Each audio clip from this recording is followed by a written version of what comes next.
All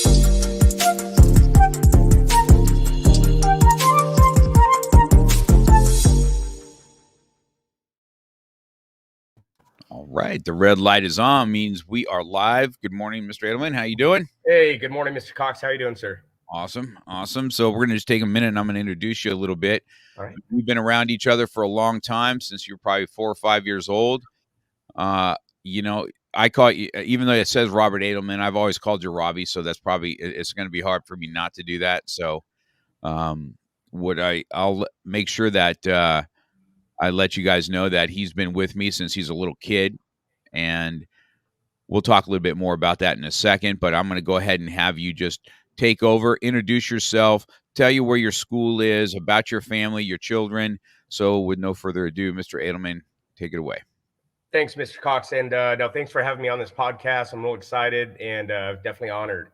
Yes, I've been, I guess let's start off maybe with my family. I have 2 kids. I have a 10-year-old son, Skyler. Well, I guess he's turning 10 in a few weeks. And I have a 6-year-old daughter, Britney. I've been married to my high school sweetheart. We're going on about 11 to 12 years. We've been together for 22 years. So we long relationship with her. We're very close family. Let's see here. With my background as a martial artist, again, like what Mr. Cox has said when he introduced me, I've been training since I was about 5, maybe 5.5 years old. And, I unfortunately was with him for about 1990, maybe late 1990. We moved out to Ventura in 1994 due to the Northridge earthquake. It ended up taking our home. My dad had a job out here in Oxnard at St. John's Hospital. So we had to relocate out here. We tried to make the drive for about a year or so. And I think from my memory, I got to about a second green in American Tang Soo Do under, Master Mark Cox. Unfortunately, my mom just couldn't do it. They were struggling financially. So we basically had a school shop. So I probably trained at the majority of the martial arts schools out in Ventura County, a lot of Camarillo schools, Oxnard schools, Ventura schools. A lot of the schools aren't up and running anymore. But we've finally, I did Kempo karate. I've done a little Kung Fu. It wasn't my flavor, of course. I really enjoyed Korean martial arts is what I found. So after hopping school, back and forth, we found one school called Way of Orient Martial Arts. And this was maybe about 1996, 1997. Mm-hmm. And I started martial arts up again. It wasn't what Chatrath Karate put into me as a kid. I remember, going to tournaments and, your rules were so much different from Taekwondo rules. Okay. Right. Yes. Even our school, the Way of Orient Martial Arts School, wasn't really an Olympic Taekwondo school. They limited, you couldn't catch someone's leg and throw them to the ground. I remember this one tournament that I went to, again, another Taekwondo tournament. You couldn't punch in the face. So I was really good at the ridge hand when I was a kid. And, I was striking to the head. So I really had to adapt with my legs. Because if I couldn't punch, if I couldn't punch to the head, I guess I had to really learn how to kick to the head. So I really worked a lot heavily on my legs. So that took me back. But again, luckily I found a school that kind of fit my personal needs and whatnot. And so long story short, when I was training here when I was a young kid, I saw this pretty girl. We were actually upstairs. Right now we are downstairs in a 5,500 square foot unit. The school was upstairs, and I saw this pretty girl. I was sparring. I was about an orange belt in Taekwondo, and I'm like, wow, this girl's real pretty. And I kept to myself. Then she she ended up being my partners, and we started to spar. And even since I was even with you, Mr. Cox, I never liked to spar women or girls. I was always raised to keep, never hit a girl and take care of our women, take care of your mom, your sister and all that. So We learn quickly that that does not do well for us on the mat. No. And so what happened is, long story short, that was my wife I was sparring, and she ended up kind of kicking my butt on the floor. And she was a black belt, and I'm like, wow, this girl's real pretty. At the same time, I'm thinking how pretty she is. She's kind of kicking me in the face, punching me in the head, and I'm just trying to block and just move around and not get beaten up. So, later on, maybe a year, 2 years later, I think I did take a break from way of martial arts. I started to, play football. I got into, high school, started playing football and whatnot, and started to wrestle. And one day I, was playing football, and the coach ended up moving me from first string to second string. I don't know why. Maybe I wasn't playing as good. I was playing guard and linebacker at the time and fullback. And, I got bummed. And it was one of those things where if I wasn't playing, I didn't want to practice. Like, it was maybe a stupid part on my end, but however, I ended up ditching football practice that day, skateboarded home. And when I was skateboarding home, I had, a couple girls start whistling at me. And at first, I didn't think it was me. So I turned around. I'm like, who are they calling? I'm like, it's probably some other guy or some other boy. It's definitely not me. And I start skateboarding away. And they're like, hey, you, wait. And I stopped and I turned around. I'm like, me? And I saw this one pretty girl. And then this other girl, I'm just being honest, she was unattractive. She was a little pudgy little thing, right? So I'm like, okay. And I'm like, no way. They're really calling me over. So I skateboard over and I just see this one pretty girl. And I can still remember from this day the way I felt. I'm like, wow, this girl's real pretty. But I'm like, but she looks so familiar. And luckily, I don't want to say the ugly one. I'm just gonna say it. Yeah, you're gonna get I'm good, right? I'm gonna get it right. Okay. So you are the one that wasn't as attractive. I actually went to school with her, and I was always nice. I'm always, for the most part, I think I'm a pretty nice, genuine person. And something my dad told me is be nice to even the ugly girls, because even the ugly girls got pretty friends. And that stuck with me, right? I know that sounds messed up. However, this one girl, told the pretty girl, "Oh man, this guy's nice. I guess he's in high school. He's playing football, whatever." And long story short, we changed phone numbers. I'm like, let me get your phone number and your phone number. Maybe we can all get together. And long story short, it was Jenna. It was my wife that caught my eye. I'm like, wow, you look familiar. We met at a park. I called her. I was real nervous. And I'm like, wow, you look very familiar. I can't say where. And we started talking about our, childhoods and whatnot. And she's like, well, I used to do martial arts or karate. I'm like, no way, where? And Way of Orient. I'm like, that is you. And I thought I recognized you too. And that same day, it was funny. And I literally, I had a little girlfriends before Jenna. It was nothing serious. That same day, I literally went home and I told my mom, and I looked her dead in the eye. I said, I'm going to marry that girl.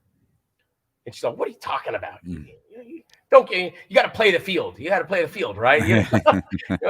That's my mom, And, I was only, 14 at the time, and Jenna was 13. But I'm like, no, this girl's pretty. She's great, blah, blah, blah. And, long story, we end up staying together. Maybe couple little hiccups here and there with high school, friends trying to snatch her away, her friends trying to snatch me away. And we kind of avoided all that and kind of, I don't want to say I was a nerd in high school, but we more focused on our studies, being together, getting away from friends that really weren't good for us in life. Like the ones that were doing drugs, smoking, doing this, partying. I would say, hey, Jen, no, you shouldn't hang out with those people. Why don't you hang out with me? I wasn't trying to be overprotective, just kind of watch it out for her, and she'd be doing the same. And it shows that you have that. Once you do that as a young person, it'll carry on. Through what it is. I've seen that. And you always have something for those kind of crushes in the beginning, but you guys ended up getting married. There's something to be said that your significant other or your wife or whatever, and you can punch each other on the mat. Sure. Just makes them really good. Well, it makes for really good marriage counseling and really good makeup sessions. Let's just say that. Yeah. Right, right, right, right. Okay, so there's that. Keeping a GPG. I totally get it. Yeah, right.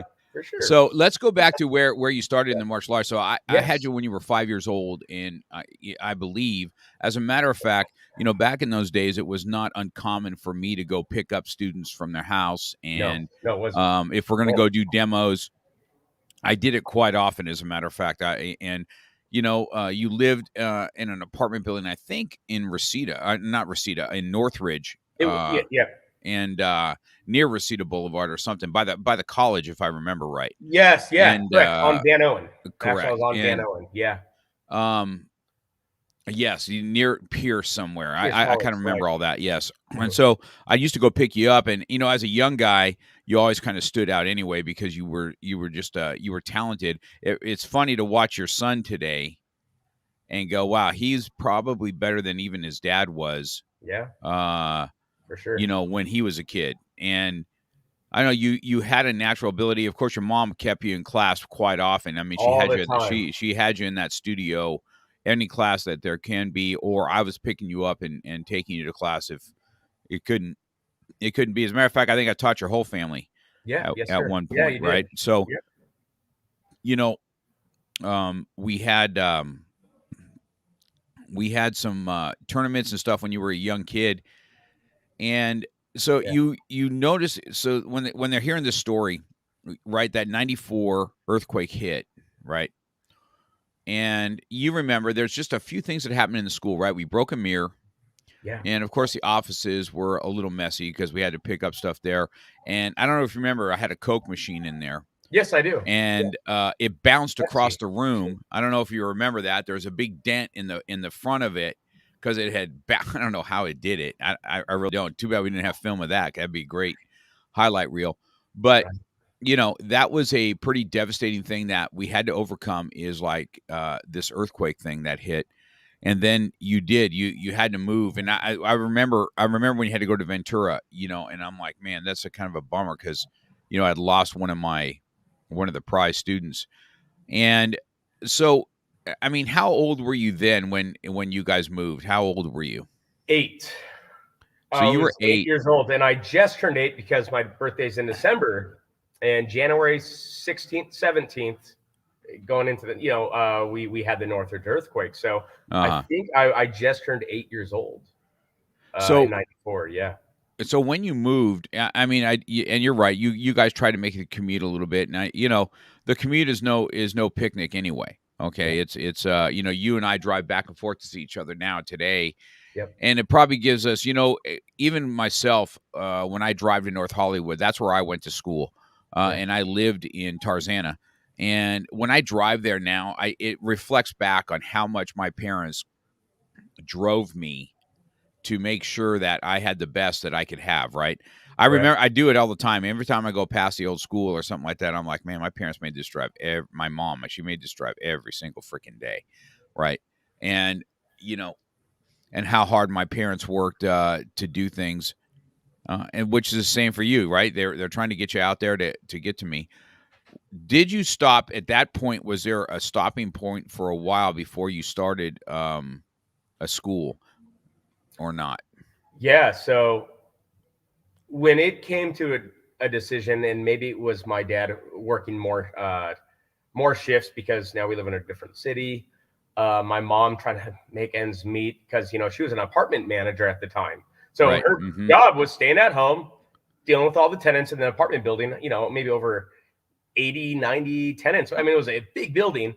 So she lost that job. So we were definitely struggling as a family with income. I didn't know that at the time, of course, because my parents were really good at hiding those things from me as a kid. And Right. so when Mm-hmm. they made the decision, and it was a very slow decision too, they didn't just say, hey, you're not going anymore. It was okay, maybe I can try to take you next Saturday or next Friday's fight night class. And then I just started seeing it, I wasn't going anymore. And they were just like, hey, we just can't do this anymore. Your dad gets off late, blah, blah, blah, blah, this and that. And I'll tell you, I was really mad at the earthquake for many, many, many years, because my goal, and it was embedded in me, is to earn my black belt under you in American Tang Soo Do. Uh-huh. And so after I couldn't go to your school, I probably took about 6 months to a year off because we would kind of window shop. We would never go into a school. I'm like, that school's stupid. That school looks lame. They look like they're doing all that. And I'm not making fun of any martial arts, but for me as a little kid, I didn't see what I was so used of your intensity of Mr. Cox. I was always trying to find a Mr. Cox. There's only one Mr. Cox in this world, and that's you. And so again, it took me about maybe 6 months to a year to start to actually try classes and go in schools and whatnot. And so yeah, that Well, was a difficult time for me for sure as a right. kid. So I've always, I always kind of kept a little bit of tabs on you to see, see how you're doing. And, Yeah. you would, I want to talk more about, as you get into school, because you were super, you were athletic as a little kid. Your Yeah. son's athletic like you are, Yeah. right? And I want to talk about where the martial arts took you. Did you wrestle for school? Did you do wrestling? Yeah. So I wrestled for Ventura High School for about 2.5 years. It's funny is that what took me out of wrestling, well, it's two things. One was a very bad sprawl I did. And a sprawl is very similar to our front falls that we teach in Krav or me. And I sprawled not on the balls of my foot like a normal plank. I sprawled with my heel and the ball of my foot. So when my camera's all messed up here, I'll use this hand. So instead of me, landing, balls of my feet, I'd landed like this, heel and like I'm throwing an inside crescent kick, and I end up popping and dislocating my right knee. That was a really bad injury, and I end up there was no way for me to wrestle again. And I was going to start to wrestle varsity for like the 171 pounds at the time, and now it's all different weight classes. And then luckily, after my knee started to heal, I actually got back into training in martial arts. I'm like, man, if I don't like football anymore because the coaches are a bunch of jerks, in my opinion. Because I'm not, maybe I'm not good. I'm just being honest, right? But now I can't wrestle. It's like I got to do something. My parents were always, you got to play a sport. You got to keep your good grades. And I was about 16 and a half, 17 at the time. They're like, oh no, 16, yeah. And then like you got to get back into training. And then so what ended up happening is I started training again, but I was now about 16 years old. I was more athletic, becoming a young adult maybe. And then I actually had the opportunity to start to work at the Ventura Family YMCA at such a young age. So I actually started a really cool martial art program there where when I first walked in, it was kids with normal t-shirts, jeans doing, I don't know what you want to call it, but I guess karate at the YMCA. And I literally flipped that program around and,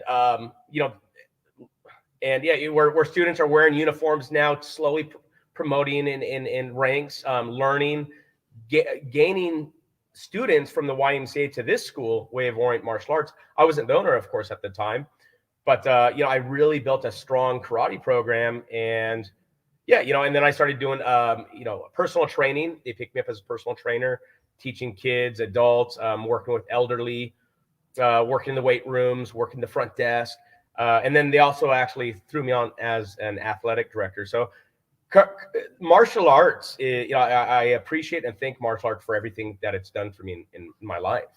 So yeah. So it's opened the doors for you. So, see, that's a story I didn't know about. I didn't know about the YMCA, and I know quite a bit about your past. Either that or I forgot, which is very common too. That would these days it wouldn't be surprising to me. But sure, right. So I want to talk about. Did you compete in your wrestling in high school? Yes. Did you as a junior or a sophomore? Did you get to do competitions? Sophomore and a junior. So, of course, when I started as a sophomore, I wish I would have wrestled earlier at a younger age because I don't like to not be good at something. It's weird. So this is the reason I'm asking these questions is that's one of my. I wished now if I look back on Reseda High, I don't know. They may have had a wrestling. I don't recall them having a wrestling team. I played football there. I played for Reseda High in football. And back then, I may have, I'd have to really go back and look. I don't remember, but I wished I encourage anybody to get some wrestling in them, including females. Absolutely. And, because it is such a first of all, that just the competition of it, and and I think that's where I want to get to, because you were a competitive young kid.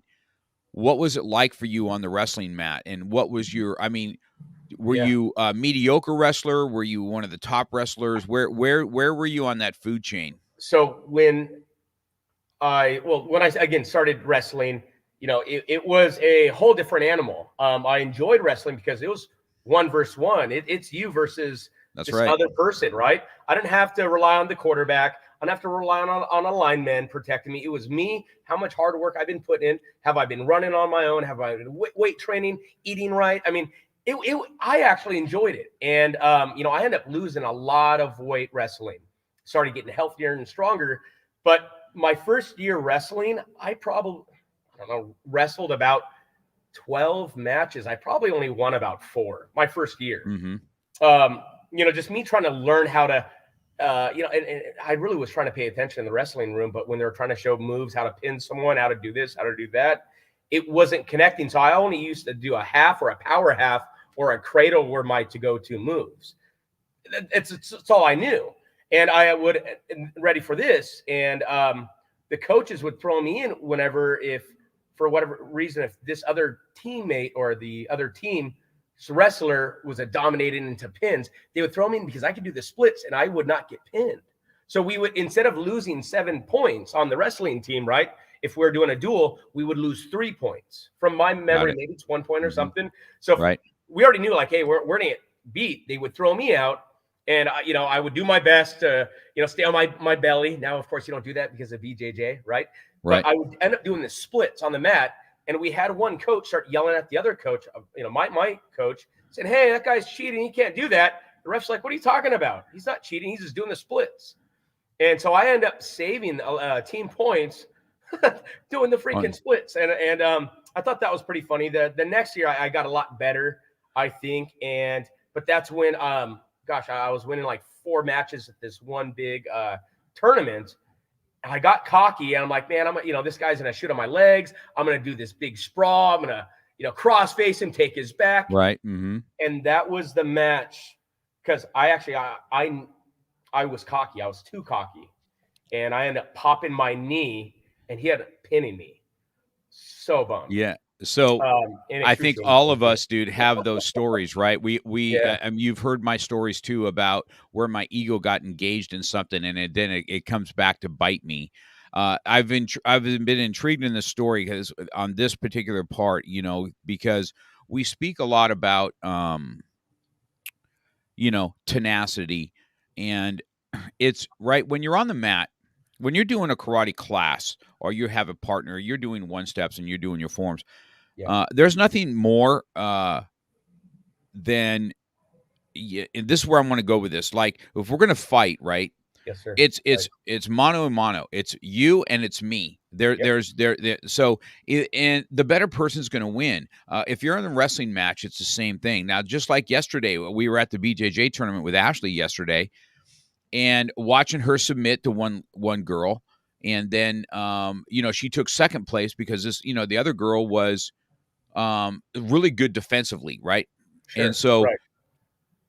But then Ashley went up against her again for open weight. Oh, wow. And it was just those two. Now, this time she lasted the whole set. These are 7-minute rounds. 7 minutes is a long round. That's a long time. Okay. And so she lasted. She didn't win but by points, right? She didn't win. So the other girl got points. But you can see that she learned, right? And so what I'm getting at is competition, just in general, right? Why do people not do it? Why do people not like to the wrestling part in school? You have to go through losing. You have to in order to be a winner. You have to fail. You have to fail. You have no choice but to learn how to take failure and learn from it. And that's something I say on the mats all the time. If I have any parents watching, I always say that, hey, I don't mind failure.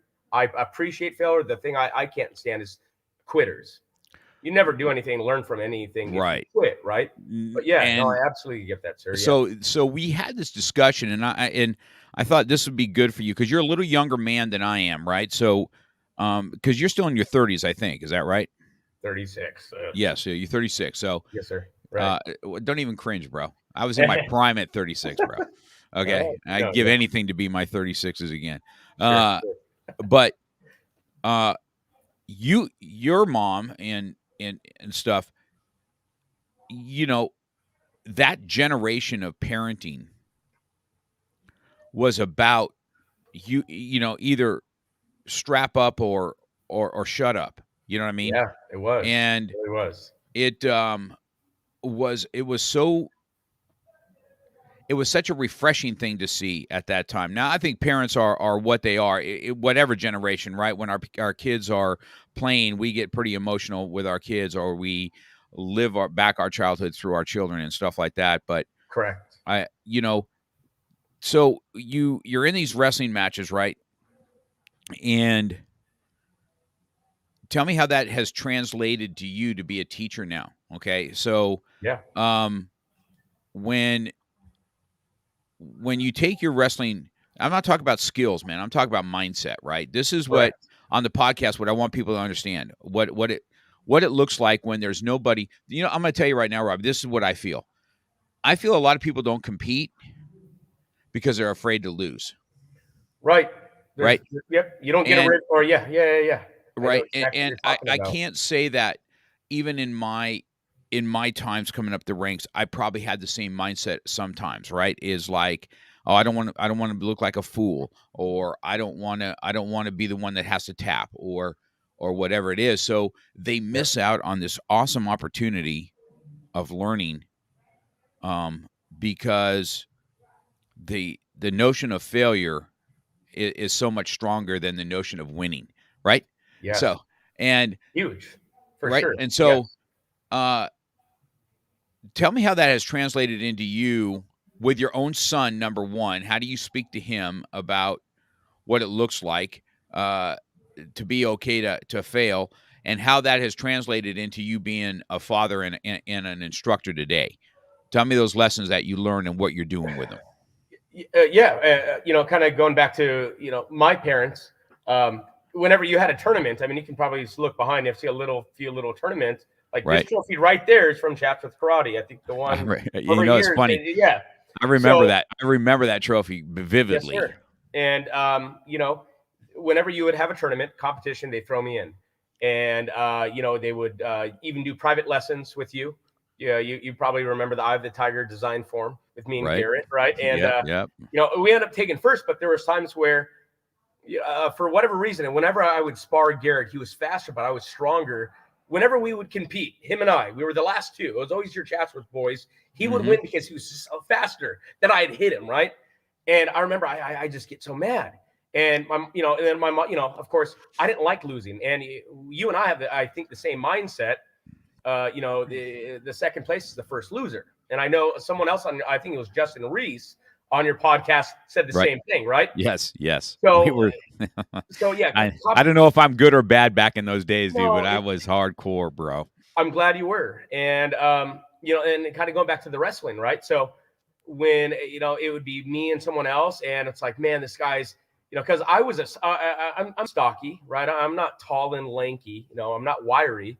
But when I would wrestle someone, if I get my butt kicked, I'd work work hard and get my butt kicked. And it is what it is. I'd go home and be like, wow, what was it? Was it I wasn't good at my moves? Was I gassed? Was it I don't think I was nervous, but I would try to take any losing. I take it hard, to be honest. I definitely take it hard. I would try to reflect on it, and then I would try to build myself a little bit better. And I've always done that. And, it actually, I guess it's going to kind of fall into when I was trying to become a police cadet for the Ventura City Police Department. I remember, I think I applied 2 or 3 times, and I don't know why. That's how I got rejected. I just never got a phone call back or whatever the case was. And, and I kept trying again and again. I'm like, if I don't try it, if I quit, I'm never gonna get it, right? So I ended up doing this big demonstration and started helping the Ventura Police Department raise all this money. And at the time, I put on this big breaking demonstration, this fight choreograph thing, and I walked up to the head sergeant at the time, And I shook his hand and said, hey, my name's Robert Adelman. He's like, wow, you did really good out there. And I said, yeah, by the way, I'm trying to become a police cadet, and I've applied 3-4 times. The 3 days after that, I got a phone call from the department. The funny thing is my wife, or my girlfriend at the time, was already there. I never used her to get my way in. I'd say, by the way, my girlfriend works there. I cannot stand people who try to use people for leverage. I just wanted to be me, right? So I end up, get my, position as a police cadet. And it was going back to, the never give up type of mentality. With Skyler, my little boy, he's doing now basketball. He's doing water polo. He's doing jujitsu, right? He's been doing martial arts before he could walk. And, me and my wife, whenever, we have a little competition, we'll try to throw him in. And it's, there's been times, especially like water polo, his team might win or they lose. And then, Skyler doesn't like losing. No one likes losing, I don't think. But it's, again, kind of going back to, it's important to learn how to take a loss. And where you can say, hey, well, why'd you lose? Well, Dad, I tried my best. I tried to, pass, or, my teammate, this and that. It's like, okay, well, then maybe you got to go back and, maybe talk to your teammate and say, hey, maybe we can work on passing a little bit more. Maybe when you see me open, you can throw me the ball, or if I see you open, I can throw you the ball.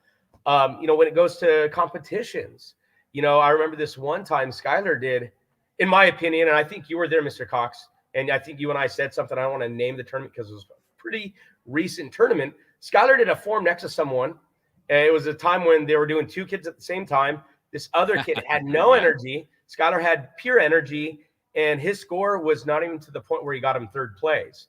And I just kind of walked up to the judge. I'm like, what's up, dude? Not one of those dads like, hey, what? Judging is what it is. Sometimes it's for you, sometimes it's against you, right? But you, even though we're like, that's not right, and you walked away, you got heated. And so I walked up to this one guy. I'm like, hey, what's up? He was too intense. And I'm like, whoa. And then later on, that one person who judged the competition did a form, very intense. I'm like, wow, dude, you're pretty intense out there. And it's a funny story for me. But, when he went back, he's like, Dad, how come I didn't place? I'm like, dude, sometimes you're not going to place.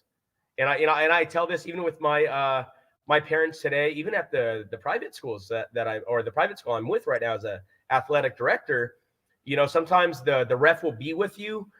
They might, see something that you don't, or vice versa, might work for you, might work against you. And it is what it is. But it's one of those mindsets where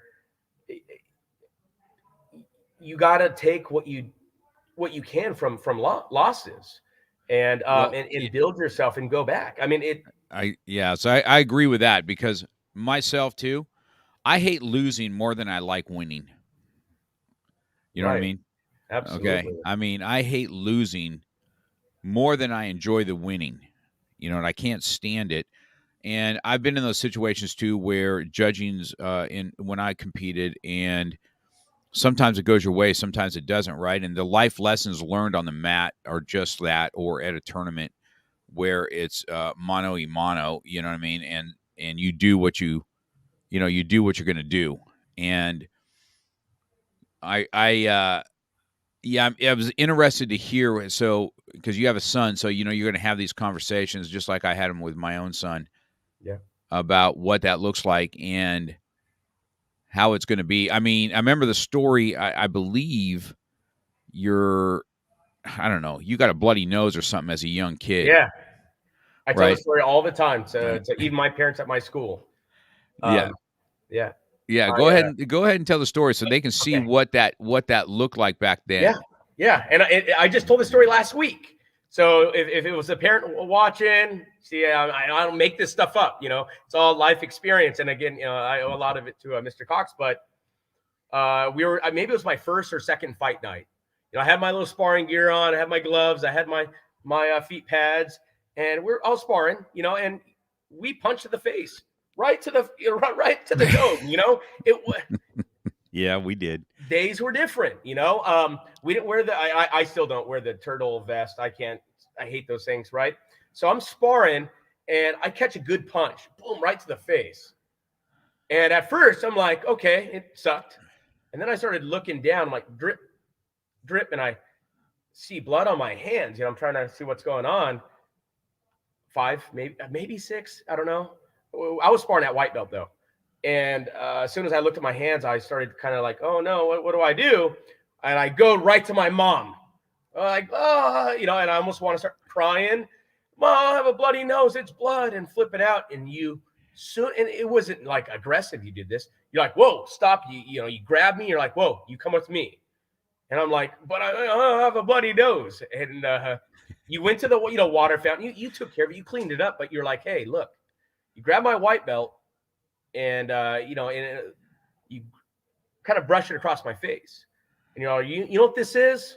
And I'm looking at a white belt covered with blood. I'm like, it's my blood, And you're like, and I know there's a lot of different little stories about how a black belt becomes a black belt, blah blah blah. This is one of the best stories in my opinion.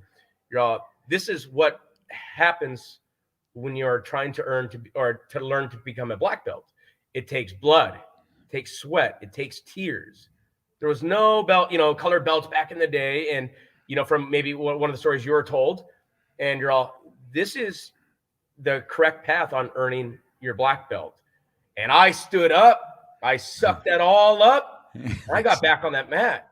And I remember when I would get a bloody nose, blood used to now it triggers me. I'm being honest, it still does. I don't know if it's from you. Again, I know I'm a nice, genuine guy, but when I see my own blood, unless it's like a little bite, I bit my lip.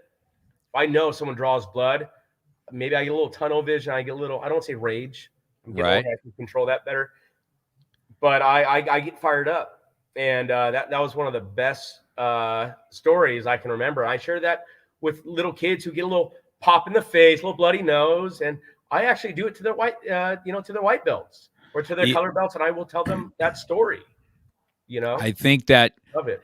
And I remember doing that. I did that quite often. Matter of fact, I still say it today, even when, matter of fact, if kids get a bloody nose, I said, stop everything. I got to get a picture of it because this proves that you're earning your black belt, right? That's and awesome. I take my phone and I click it, and I said, you're going to look back on this day. This is the day that you really start earning black belts, is because now you took a punch and you stood in it. You stood in the fight.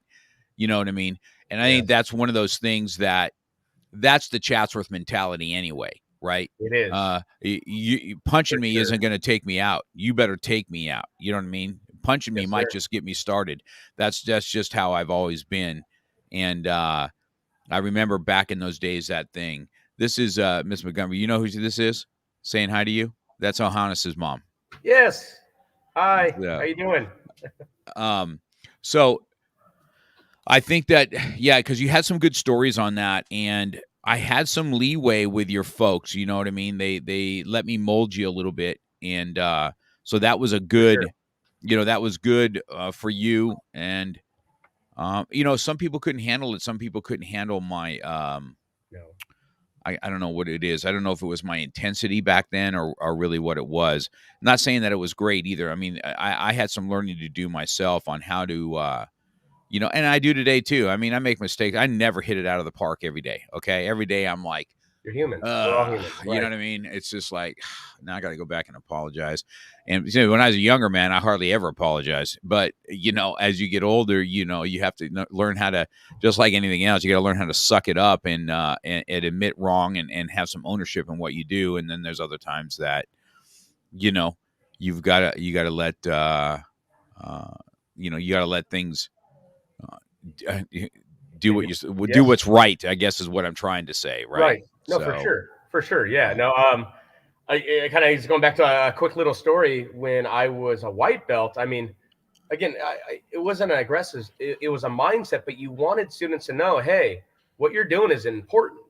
And so if you had a kid that was just kind of on the mat, kind of half-assing stuff, at the end of every test until maybe I got to a second blue, that was the first time, by the way, maybe it was Bo and me testing for our second blue belts. You said put a piece of tape on it, right? But you gave us now a blue belt with a white stripe, which I still have. Now your blue belts are a little different. I think it goes blue-green. But you used to pull everyone in the office at the end of every test, all the kids. Yes, and a white belt, I was scared because you pulled one kid in. I, of course, don't know his name. Don't even know if he lasted. And his mom, he walked out crying. His mom's like, what's happening? And I think you're like, well, you tell your mom. I mean, that was the type of person you were. It was nothing mean. And I remember going to your office and, I was like, hey, good job. Congratulations. And made my day. But you never settled for half best. If you knew, I think someone who's trying and really doing whatever they really possibly could, that please you. You didn't settle for some I kind of want to be here, I kind of don't, but I just want to color black or color belt. That wasn't you. You're still good at this today. You're good at knowing if when someone's on the floor, if they're giving it their all or they're not. Like, are they sucking it up? Are they really fighting through something, or are they just BS? I mean, yeah, I'm actually glad you had that attitude, because that's kind of like how life is. You have to attack life head on all the time. If not, I mean, it's going to attack you.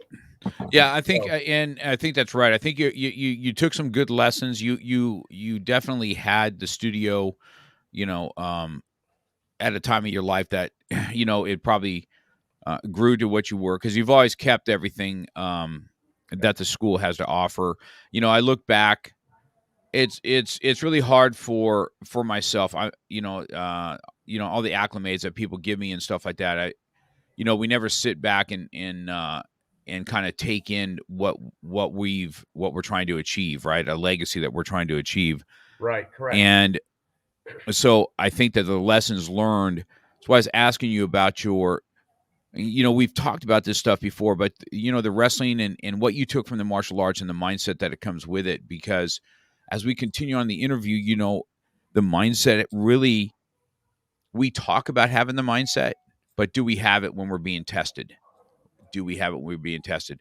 And right. I believe every school in our organization, Krav Maga wise or Tang Soo Do wise, were very tested in the pandemic. And I really don't feel if we had the same tenacity and fight that we would have seen. I don't think any of our schools closed. Knock on wood, no. None. Yeah, no AKMF schools for Krav. No traditional martial arts schools closed. The sad thing is, I know a handful of schools that did close, and and I know different cities had different ordinances, and we were all worried about code enforcement, the police showing up, and we all did exactly what we needed to do. And we're to the point where we're doing Zoom classes, which was 10 times harder than. Oh my gosh! That was the hardest thing for me to teach ever, because I had to be super energetic and then try and watch 20 kids, and you can't have this eye contact like this. And then you got mom telling them to come and get some water, or the dog is running through the thing. I'm like, man, this is pissing me off. Right. And, and it was so hard, but we talk about, right, how hard it was. I tell people this all the time. I said, it really sucked. And learning that way really sucked. But what would it have been if we didn't have it? Right. No, correct. It showed me personally, and it probably showed the exact same thing with you guys, how strong our student base really was. Not maybe the ones that might sign up for maybe barely a year, but any students maybe with some color rank, maybe a mid rank to a black belt, they stayed. They would do whatever they could to help keep our rent paid when we weren't even using our school. Right. Exactly. Yeah, that's exactly right. Two things happened out of that pandemic, right? You tell me if this isn't right. You got those that even in the higher ranks. This is what happened here. I've asked this question of every school owner. For sure. It's almost like the ones that were so feared, they never came back. Right. Yeah. You got the ones that are diehards that are not going to leave you, come hell or high water. I had students that would pay me 6 months in advance just to help us out through the pandemic. Okay. I had that several times, as a matter of fact. I had a mom that bought us a TV, a big 50-inch TV, just so that we can do Zoom classes better, because we're on this little, you think 27 inches is a big monitor. Not when you're doing freaking Zoom, it ain't. I can tell you that. No, of course. And so we had all this, and I really dived in, because I've been doing this podcasting now for 3 years, right? And I really started diving into it then. And the tenacity of our students and the no quit in them was that's what inspired me to continue going. That's what inspired me to have our staff continue going. And so it was really, we look back on what it is in life, the lessons learned on the mat are not punching and kicking. I No, cannot be more clear that that is a tool. That's a fun tool, right? To be correct. able to defend. But the lessons learned from the mat, I not said this forever. It does not develop character. It reveals character. Shows character. Okay? I knew exactly what you're gonna say, Yeah. and amen to that. I mean, And I listen, love that. and Correct. I'm the It same. really Listen, does. dude, I'm this that mat reveals my character quite often, especially now how competitive I am. And I'm kind of a broken dude, you know what I mean? So I'm working through injuries. I'm older, right? Um, and then you start getting tapped and you're like, this is some bullshit, right? And I'm slapping the mat, and Right. my Sure. jujitsu instructor is just looking at me, just laughing. He goes, "You just hate losing." And it shows. You got to have a poker face, whether you win, whether you lose, whether you tie. It's all the same face. And I've been preaching that. I told them all the time. I said, Sergio, I've been preaching that to my kids since Right. day one. I guess I need to follow the same direction when I'm losing, right? Because even at my age, I'm nowhere near the perfection it is. So the mat reveals my character quite often, sometimes too. So, listen, Ohanis' mom asked this question, so I know what she's getting at here. She goes, "Robert, did you double up on classes doing karate and TKD at the same time? If so, how did that balance work for you? If not, did you incorporate the two when it comes to training?" So I think Robbie. So Robbie, you didn't train with me and another martial arts. You had to duck out and go find another martial arts, and there was no Tang Soo Do to be found No, there where was you're no Tong correct. Soo, and I love Jason Flame. I mean, we're extremely close. I think he was the closest school. And the way my family and I'm like this today. I'm a loyal person, and you have to do something crazy to bounce me off, right? Jason Flame was the closest Tong Soo Do school, and we couldn't and wouldn't train with him because it wasn't you. I think the only thing we did do was maybe go with Frankie Ayers for Uh-huh. about a week or 2 weeks because we knew Ayers. We talked to you. I think we got your approval on that. He was a student under you. I'm trying to think of Jason Flame's lineage. I think he was more Dennis Ijikawa than he was you. No, Frankie Harris is one of my black belts, Yeah, dude. Frankie He Ayers was was, one of yeah, yours, right?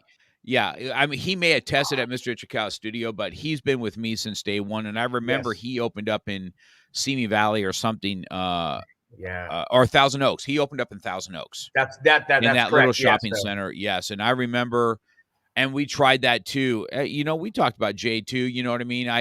Uh, it's just super hard, right? It's super hard to go to a different instructor. There is just no getting around that. It would be like me right now. For me to go get another coach in Brazilian Jiu-Jitsu after Sergio, it's going right. to be a rough thing. It's going to be hard. Right. Exactly. But there was, never a time where, especially as a kid, that I went to two schools. Again, when I was with Mr. Cox, I literally almost lived at the studio. My dad was teaching morning classes on Saturdays. We had the key, we were entrusted by him. And so I literally got an award. It was funny. You're like, I never made an award like this. I still have it somewhere, but I made, gosh, I was there like you said, 3-4 classes a day, Monday through Friday, including Saturdays. I Yes, lived at the studio, and I would go to the little Chinese food place, that's get right. a dollar white rice, and like get 10 soy sauces and eat that, and I was gonna I go. remember that. So Yeah. yeah, So you said I that's think what she's talking about, I yeah, think here is Ohanis. His dad takes some Taekwondo, and they're in Chatsworth, and so she was. I've seen that. They were Right. doing at my school and that school. Yeah. That's a really that I've always encouraged. I think you should just do one or the other because it's You hard know to what? do. Actually, now looking at now I saw Uh-huh. the comment again. Yeah.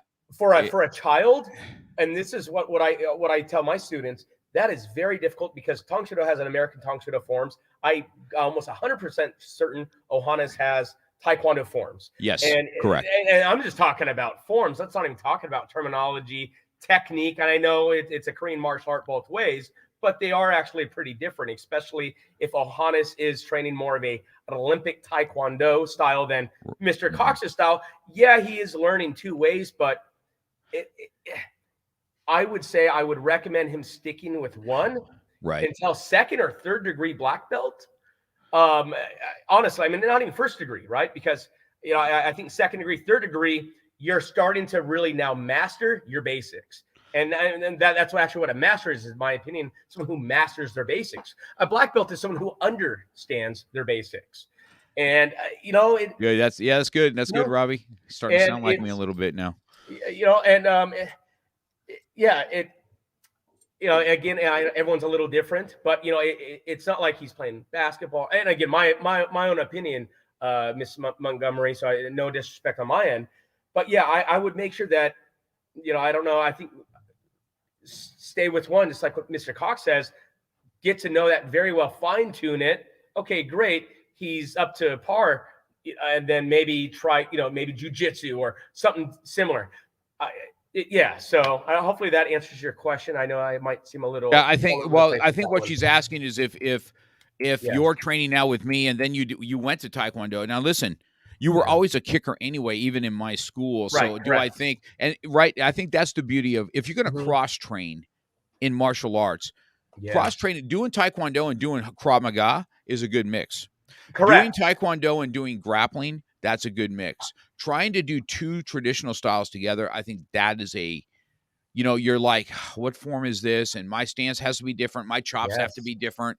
Right. But when the similarities of everything that comes down, right, there's strengths in everything that we do, right? So if the kicking is, and I see you use them both now today. Your traditional background from now it was Taekwondo, and then you did get a black belt from me. But it took you how many years, right? It took me a lot, and I know I'm a first degree black belt in Krav Maga under you, which I did shed a little tear that day, but the day I earned my Tang Soo Do, my American Tang Soo Do black belt under you, I think it was 2019, excuse me. That day hit home super hard because here I am, I might even start crying. You know how many times I went to a white belt in so many schools, and how many cruddy students I would see with black belts, 9-year-olds, 5-year-olds hitting each other with black belts, and year by year, I would bounce around, and it's like, man, this is why I don't have one student who is under 10 years old to be maybe I'm a little different to be a black belt. I think a black belt is also a type of mindset. And so when I earned my black belt, it was I never gave up. Kind of like what we've been talking about almost all along this podcast. I went back, I learned the American Tang Soo Do forms. Trust me, and I know I have more on my mind because I'm always asking what's next. And right now I know I have a lot going on, but now I'm thinking, man, masters in American Tang Soo Do, and I'm kind of floating by myself in my traditional martial arts right now. So. But even in Krav, and I know I hear it all the time. I have a lot going on. I mean, that's no excuse, and I trust me. I'm hard on myself. I'm always looking for what's next. Okay, I'm a black belt in Krav. Now what's next? I can't just be a black belt floating black belt. I know the day after the awards assembly, Jason Flame was like, "Hey, you going to the test tomorrow?" I'm like, "No, I haven't been training." And I'm just being honest. Yeah, I've been teaching. I'll do a calder at my studio. I'll work out, maybe do a little bit of weight, but I am not in any way ready to try to test. I got to make sure I have it here. I am being seen. I have face value into, Chatsworth School, our headquarters school. So, but yeah, I know, I guess I'm bouncing around with black belt. But you can see what black belt means to me. And even Master Nathan Carlin, you've said this before. Were you a black belt, or are you a black belt? And, and I want to make sure that I stay that I am a black belt, and I was not, or was a black belt. And yeah, those are hard words, right? Yeah, because very, very we never, and here's the problem. So here's the thing with it, right? Physical skills are perishable. Okay. the mental skills you get are forever. Amen. Okay. So I say this quite often to black belts that train and then they're not around anymore, right? I say this quite often. I said, I never say that you weren't a black belt, right? Correct. I say a lot of times you were a physical black belt. You know what I mean? I think Yeah, sometimes students, I think sometimes even it doesn't have to be martial arts. It can be anything, but yeah, right. you could have been on the top of your game and then you haven't done anything for 10 years. So I always refer this to doctors, right? Right. Like, Good point. uh, like if you were a brain surgeon and you're on the top of your game and you had brain surgery that you had to do, are you going to go to the brain surgeon that's on the top of his game or the one that was on top of his game 10 years ago? Which one are we going to, who are we going to trust? Correct. You're right. And I No always brainer. say No that all the brainer, right? time. I said, because those type of skills are perishable. Even if you don't roll for 8-10 days, Sure. when That's true. we got sick at Christmas time, I wasn't able to get back on the mat for almost 10 days. Yeah. And the first time back, I could only do a couple rounds. And I'm like, this is some bull, you know what I mean? Right. And Correct. it is so quickly perishable, that it's sickening, right? It's same with weight loss, same with, that's anything, right? You can work your ass off and you can all of a sudden balloon up in 3 weeks. Something you've done for 2 years, you've changed your habits. I think that's what it is. It's never a disrespect to any of my students for the goal that you've made to achieve. Correct. Right. Here's what I know about being a black belt. It's not, can you kick everybody's ass on the mat? Have you learned to overcome the hurdles of being a black belt? You know what I mean? Can you withstand peer pressure? Right. Correct. Listen. Absolutely. Say even adults, Absolutely. even Kat, when she's at work, she tells me, I tell her the sitting, the self-control that I would have to have at that setting where she's in a lead position or she's being, and she's a female on top of it. So, she tells me all the time, men will try and, intimidate and do this stuff. And, that's why she has such a passion for women as it is. Right. And I tell the women this all the time. Hey, listen, man, men, I was one of those jerks, man. I didn't take a lot of martial arts from women, Now Right. I'm going to tell you now as a 60-year-old man, I'll sit and roll up with Ashley Sage all day long. Correct. Right. You know what I mean? For sure. And so, you have to mature out of things. Unfortunately, in a cancel culture type thing, anything you've done in your past, even me saying what I say, they'll come back and say, "Oh, you fascist pig," or whatever. It's never like the worst thing about cancel culture is we can't make mistakes anymore. And that's the beauty of martial arts, I think, as a trainer. In here, you can make the mistake, okay? Because everybody makes them. I don't care what cancel culture wants to do. You're going to look yourself in the mirror, and you might want to be attack one person, right? You look in the mirror, you're doing the same exact shit, okay? So I don't want to even hear it, okay? Right? And so that is I think that's the beauty of what we've learned here in the martial arts. So when you get a black belt from me, it was one of the most, I tell everybody, your black belt testing day is going to be one of the most memorable things. It's going to be right along with having a child. It's going to be right along with getting married. This is a major life lesson because it carries with you because the work it took to get it. And not trying to cut you off. And I just said this, gosh, maybe a few weeks ago. There's a handful of times I've actually cried. I mean, besides being a little kid and hurting myself, right? The time I got married, okay? As soon as Jenna lifted up her veil, the time I had Skyler and Britney, and the day I received my American Tang Soo Do black belt, and when I received my Hapkido, it's something that will never, ever, ever go away. And, it was tears of joy. So, yeah, I mean, absolutely, for sure. I mean, with all the trial and error, with all the failure, with all the achievements, just like you said, all the hurdles we all have to go through. So, yeah. Yeah. I think these are lessons, and that's why I think, Robbie, one of the reasons I had you on, because you do have a passion, and I know that you have a special heart for me. You know what I mean? And Right. that wasn't what I didn't want to just hear the Mark Cox story today.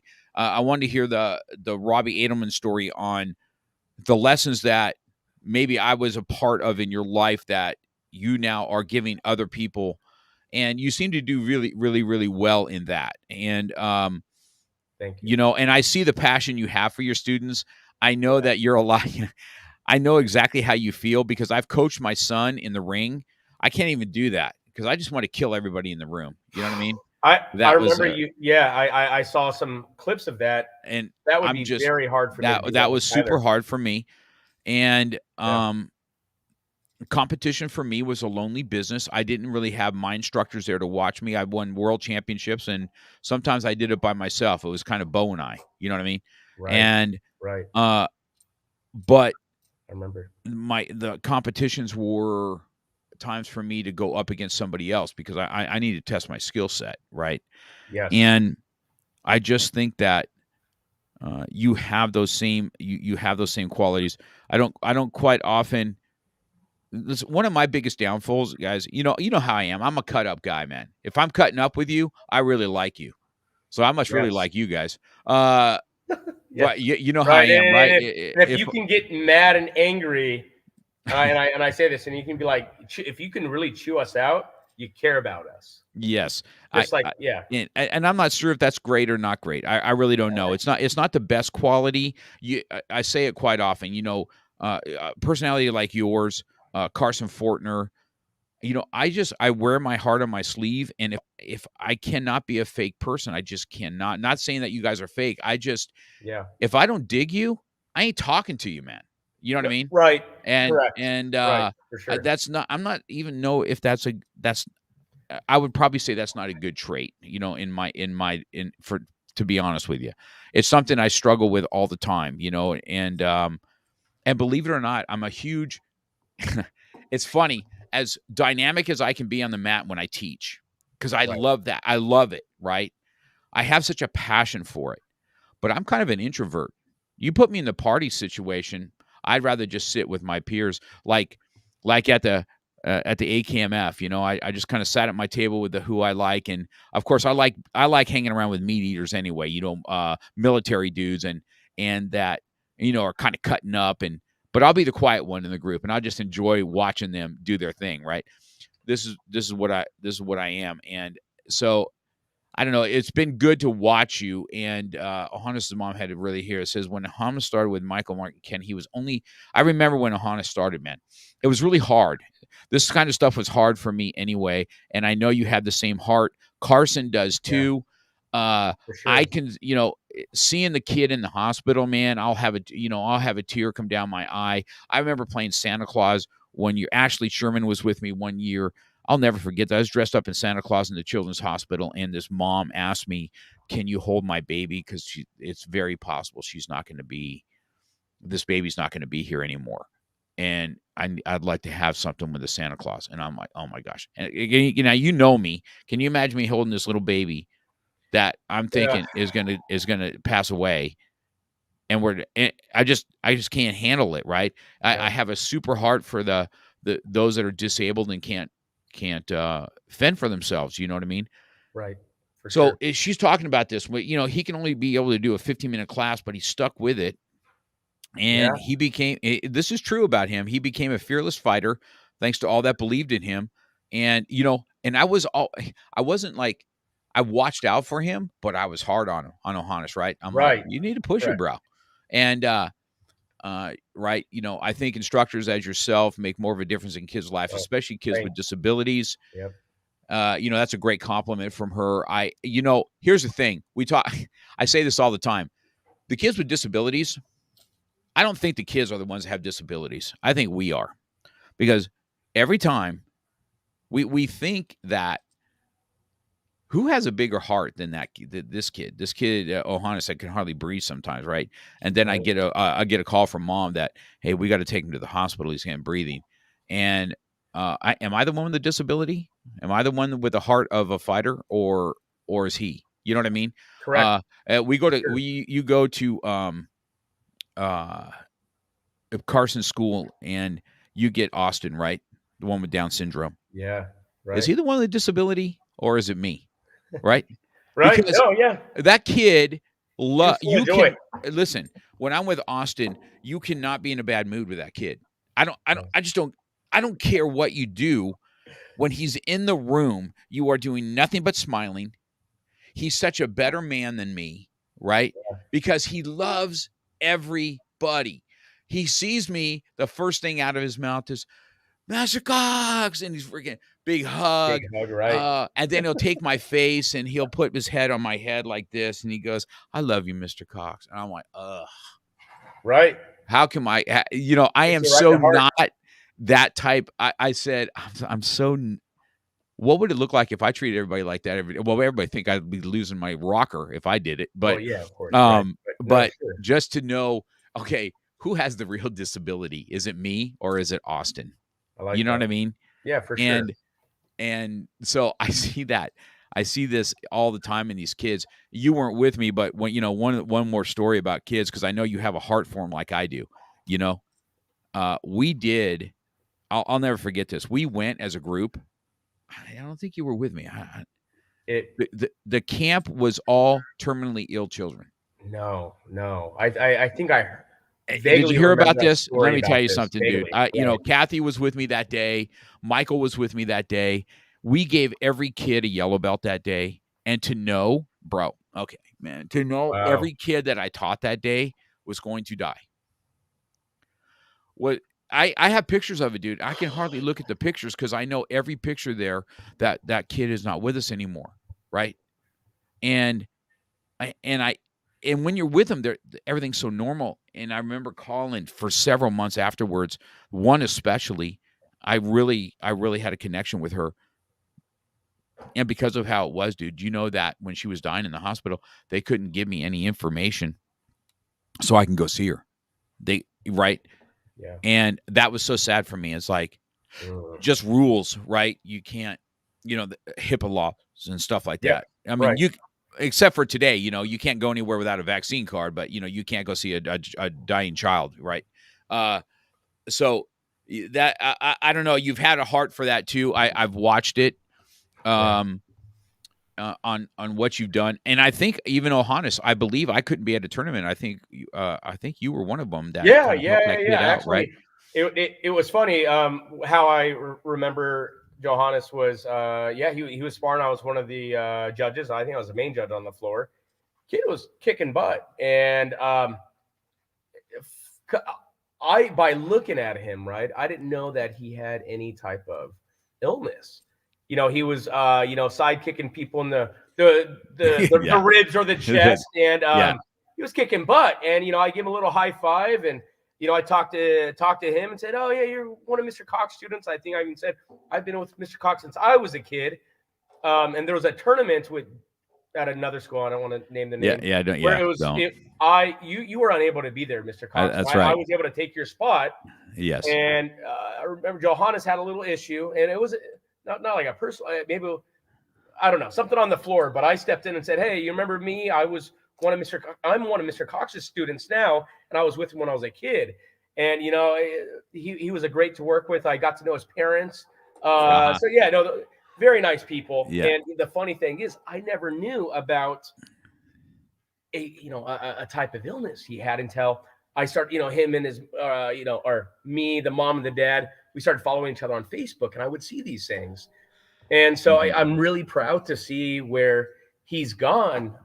Again, starting with a 15-minute class with you, and now, he's able Yeah. to do He's all good. this. Yeah, He's I don't know. I think that's he's amazing. either has it or he's close to. He's doing some cross training with us in Krav now, but I Okay. think he's close to or something getting his uh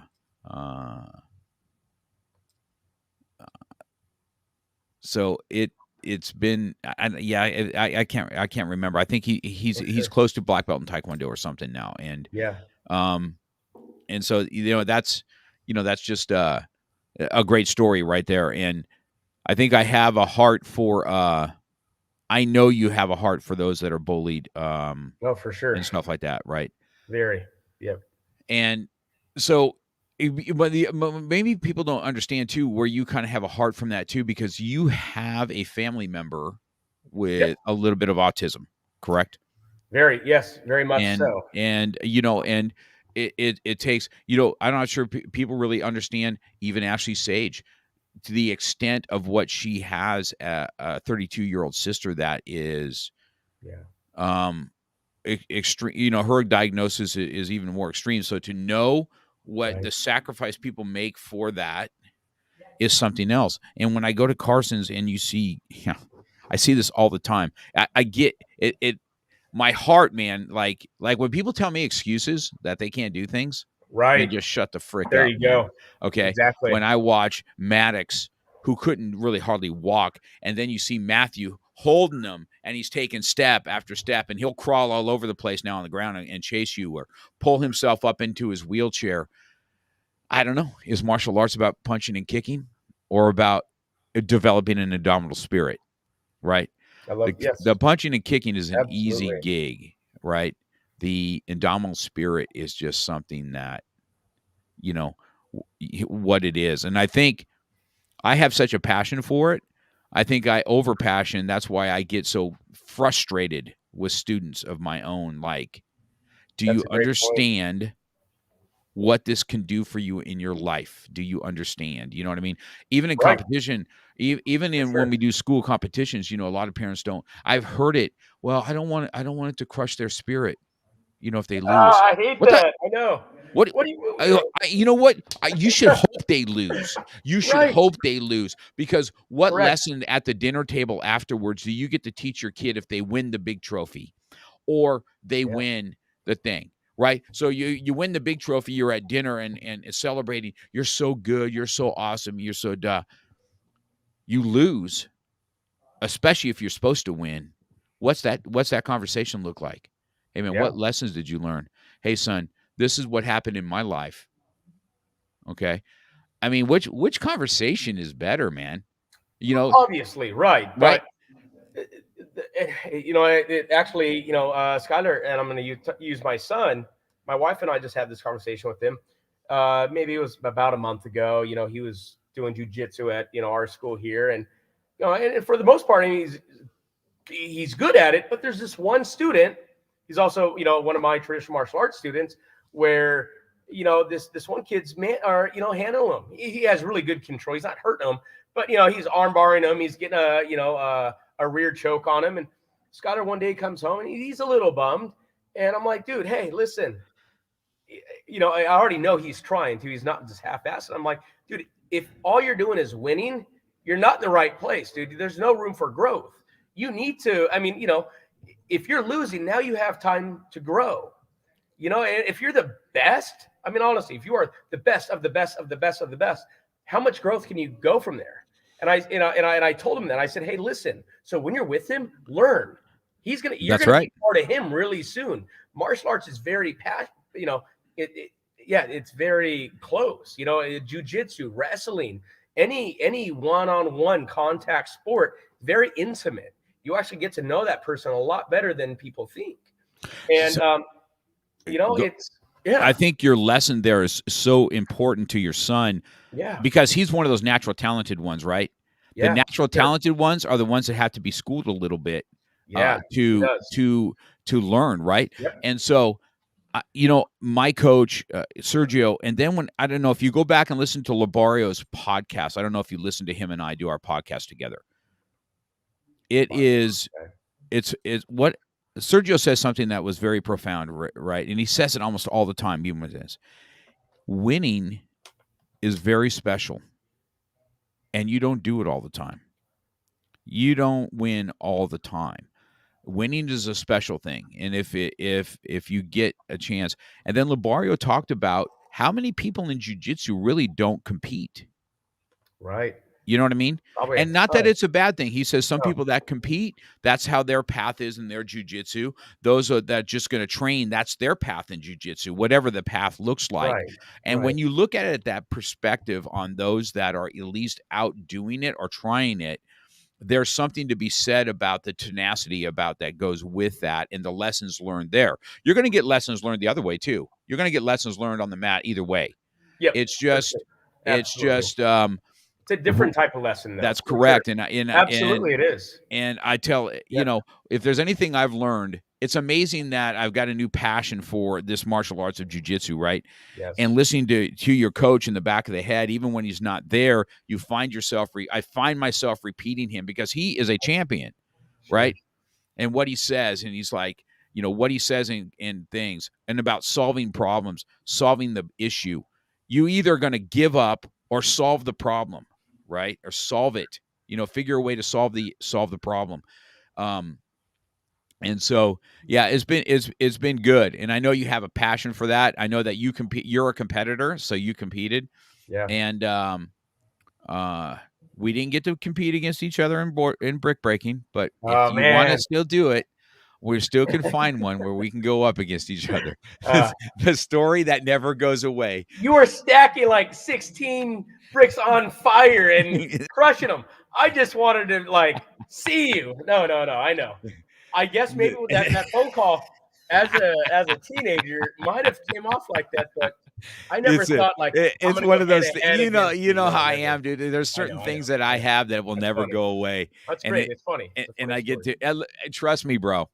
Yeah. I get the same thing. You go to Ichikawa, you're going to hear every Mark Cox story under the sun on what a jackass he is or was back in the day, right? Sure. And how I did things.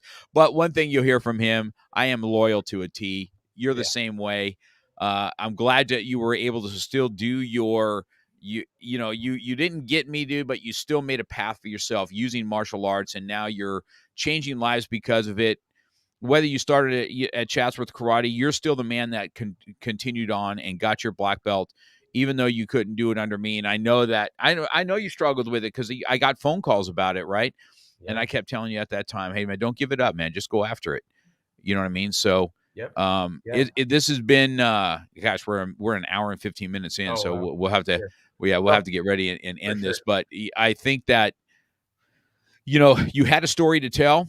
And it's a good story because you have, your passion for your martial arts. And anybody that knows you knows how skilled you are, and but you have this, you've got this personality. It reminds me a lot of Carson. People like to be around you and sit around and be with you. So it's been a pleasure being your instructor. As getting your Krav Maga black belt with me. We didn't get into that part of it, but so people know, you took time. We were meeting together. I called you my boys, that squad that was meeting every Friday. Why you guys don't do it anymore is beyond me. But, there's going to be a time I'm not going to be around. I'll be back. No, there's going to be a time that Mr. Cox ain't going to be around, or you guys are going to shove me into some old folks home in a wheelchair. And then we're not going to be able to do it. But, so you got your black belt in Krav too. That was an awesome test. That day too it was great. I'm glad you got your a dream of getting an American Tang Soo Do black belt. That was not easy to do, learning all those forms and having to do it. But you stuck out in there too. Sage for working with me. She was coming down to Ventura, and we're doing that's the other thing about her. Again, Miss Ashley, she and I told my daughter that she's just Ashley, So I she's told my daughter how cool that chick or girl is. I don't want to call her a chick. Well, we call her a chick. Well, we call her a lot. Well, here's the thing. We call her a lot of names over here. Right. Some we can't say on the podcast, but she's it's just a testament for all you young guys and I believe it's a testament what the martial arts can do in changing people's lives and you continue your mission. Okay. And we'll be there to support it as you come. We got testing coming up and we'll support you as you continue your endeavor. Sound good? Yes, sir. No, thank you. Thank you for having me on today. I had a blast, and hopefully everyone learned something a little bit about me. Yeah. And it was a pleasure to be here, Mr. Cox. Thank you. All right, sir. Have a good day, man. Go do your lessons. We'll talk soon. All right. Bye-bye. Bye.